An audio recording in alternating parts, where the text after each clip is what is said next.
Hey, it's Chris. So, if you missed yesterday's video, yesterday's crowdfunding roundup is probably one of the best roundups I have seen. Best solid looking games from top to bottom. I mean, there are legit 8 games that I could look at you and say, you should be potentially backing one of these. And I haven't looked at that breadth of games for some time.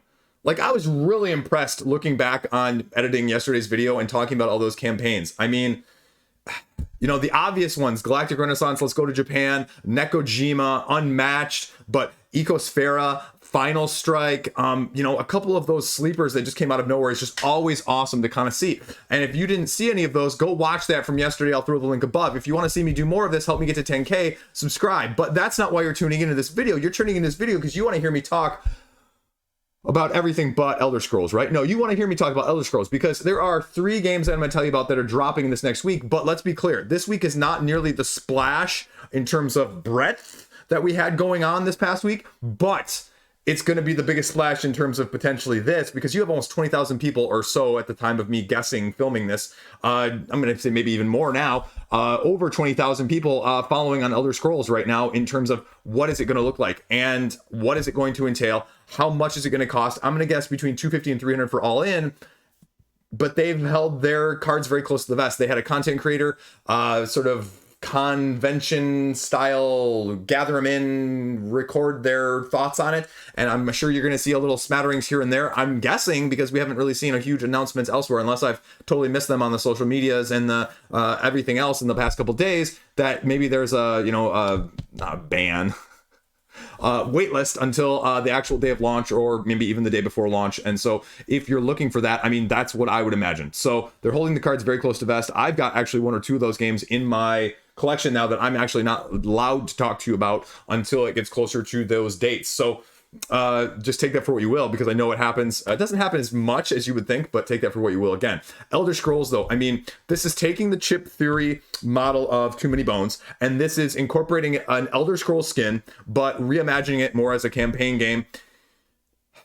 This is the tricky point, though, and I've heard a few reactions. I know Jeremy Howard put his name out there and put some thoughts out there that this is like, it's a better version of Too Many Bones.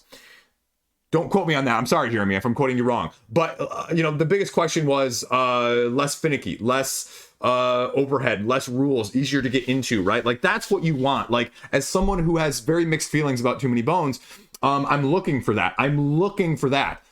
And the big thing, people are going to make, you know, a video or 2. I can guarantee you, Wednesday morning, the day after this, you will see 1 or 2 videos that will say, don't back this. It's going to be a better value on crowdfunding. Whether or not you should back it, though, that's where you have the dichotomy, right? Value versus FOMO. Although chip theory doesn't do FOMO. So, right? Worst case scenario, if you want to play devil's advocate, which I love doing, I'll play devil's advocate to all those people that say don't back it. I'll say back it because you can at least make $10 or $20. Woohoo! But that's also not why you back it, right? I personally have high hopes for it. I have really high hopes for it. But what I'm going to need to see, and that's what I didn't get from 20 Strong on their previous campaign, was that I need to see a rulebook. I need to see a rulebook on this. Because, you know, as someone who was on the fence still about Too Many Bones, like, I got rid of my copy. I'm getting my Unbreakable copy, and we're going to see Unbreakable is apparently like massive. They've made it like the biggest thing ever that they've put out since the original base game, by the way. But I'm really intrigued to see what they do with this. You know, arrow in my knee, we'll see where it goes and how far I can limp along with it. But again, you know, your mileage may vary. I mean, when we pull up the page here, yeah, I was right. I mean, they're almost at like 24,000 people following it. And so that's what you're going to see. And there's still nothing really on the page. And take that for what you will. But I kind of like the iconography of this. I like the idea of this. I don't really like the closed nature of Too Many Bones, of just a little like small grid in front of you. So I like seeing this open surroundings and a little bit more depth there. Very, very similar in terms of that look and that setup right there. So if you have seen Too Many Bones, that looks very similar. I have no clue what this thing is here. It's some sort of dragon-ish creature, and I love the idea of it. So yeah, I mean, but that's all from the page still. So they're holding it incredibly close. There haven't been many updates, and, you know, you're going to see, along with everybody else and like me on the 28th, what they got in store for us. Well, I'll find out after work because GameFound is blocked at work. So, yeah, you know, take it for what it is. Now, this is interesting because this is the first week I've ever done this, and this is the first week this has ever happened, is that all three games I'm going to be talking about, my 3 picks of the week are actually, and this is going back even further probably until, GameFound launch, is that all of the 3 picks for my this week are going to be over on GameFound. And so the second one is Divide et Impera. This is D.E.I from Ludus Magnus, and this is also launching on the 28th. And this is going to be an expansion along with a reprint. And this is a conquest game of resources set in this devastated new Ice Age type world. The new expansion is actually called Faith and Anarchy, right? Like two opposite bipolar topics of, conversation when you're talking about those two things, right? Couldn't be more extreme ends. And so what is the expansion actually going to entail, though? I mean, this is by the designer of Barrage. And so we're going to get high quality components. Ludus Magnus does a top-notch job, speaking of, chip theory. You've got missions, resource gathering, market management, outpost control, feats unlocking as you're going along in this Euro style game with more of an immersive scenario based situation. It's gotten relatively under the radar acclaim. Ludus Magnus just sent me a copy of the base game, so hopefully during the campaign I'll actually have a review out of the base game so I can give my own thoughts on it. But this is a game that is on your radar, but never one that you're like, okay, I want to necessarily, get this right now. But all of a sudden it lands in your lap, it lands into your trade pile, it lands into your math trade, whatever it is. And it's one that you go, wow, really? That's like sort of Butoku for me, right? Like I probably would have never picked up Butoku for myself, but now that I've got a copy, I'm not sure it's actually going to leave my collection, even though if you had asked me prior to me playing it, hey, Chris, are you going to like Butoku? And I said, Butoku, you guys are silly. But I mean, that's how I look at DEI now, is it sort of gives me that impression, sort of like unconscious mind. Games, that aren't really ones that you expect to like, right? We always pick up these games on crowdfunding that we go, I am going to love this. I'm going to love Let's Go to Japan. I loved Nikojima, right? Like I can pick those out from a mile away. But it's games like this is why I love doing the videos. That's why I love talking about board games. It's like I love being in the hobby. It's because they always surprise you in some way, shape, or form. And I'm hoping that this one gives me that similar vibe. Now, with the expansion, it's about 50 euros or so on crowdfunding right now in terms of the expansion. And then the core game is really going to cost you a prettier penny, though. It's going to be about 140. And here's the page. I mean, you can see it right here. Here are all the price levels, the all-in that you want as well. It's going to be all of the other stuff. And that's about it. Again, there's not really a whole lot else on the page on these GameFound preview pages lately, which is fine. I understand why you hold your cards close to the vest. I like the fact that you got the pricing out there, though. Like, I wish GameFound, had more of a routine. This is what is on the preview page in the first place. And to be clear, that's just not like me hyping Ludus Magnus, right? This is a 7.8 over on Board Game Geek, which, is rather impressive. I mean, I don't care how many reviews you have, a 7.8 for a game of this breadth.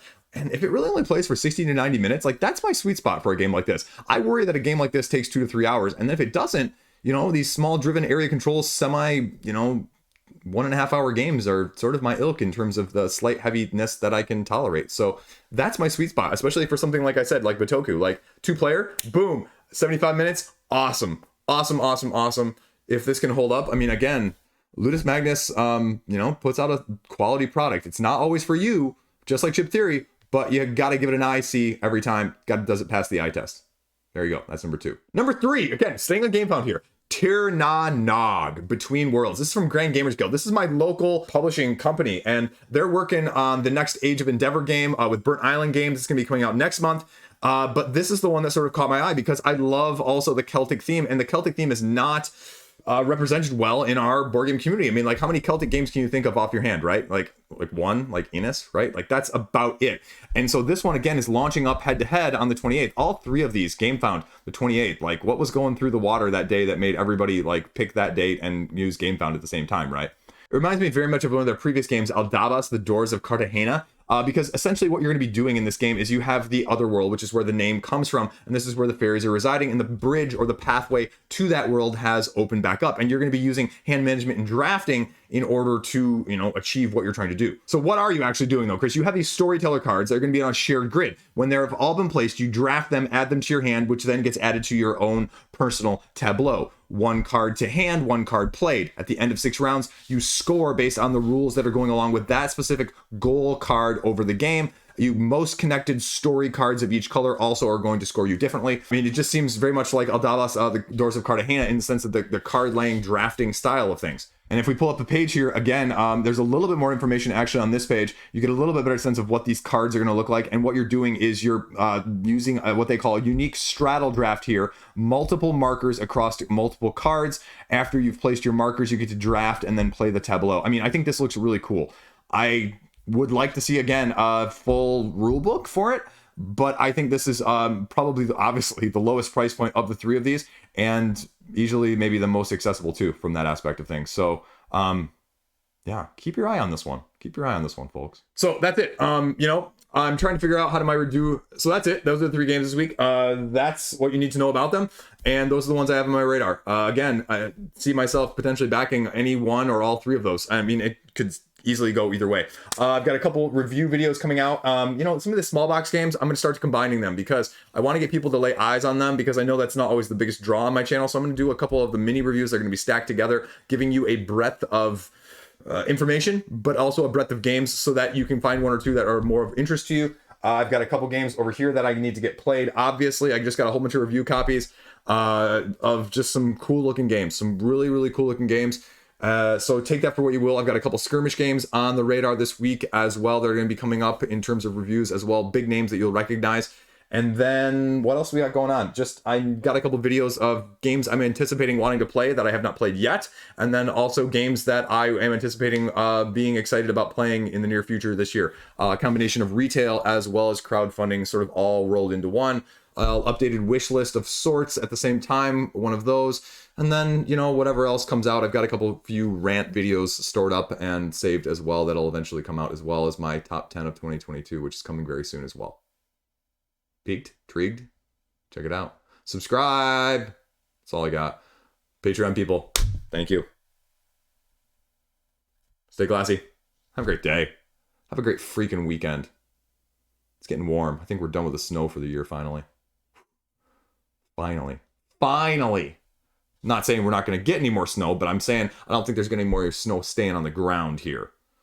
That's what I'm excited about. I mean, doesn't that get you... Half of you are probably living in places where you don't even get snow. You're like, Chris, you're foolish for even living in a place that has snow. I kind of like the 4 seasons. I wish it was more of like 2.5 seasons though, right? Let's be honest here. It's probably the case. Go play something cool this weekend. I'm going to try and play something cool, but we got a lot of family stuff going on. Kids' last soccer game, as well as family dinner, and then birthday party.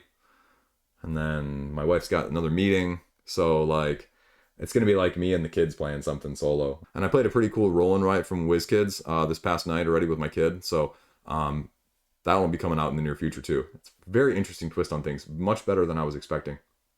Actually, I didn't have any expectations. I'm done ranting and rambling. End over. Peace out. Video. Fiend.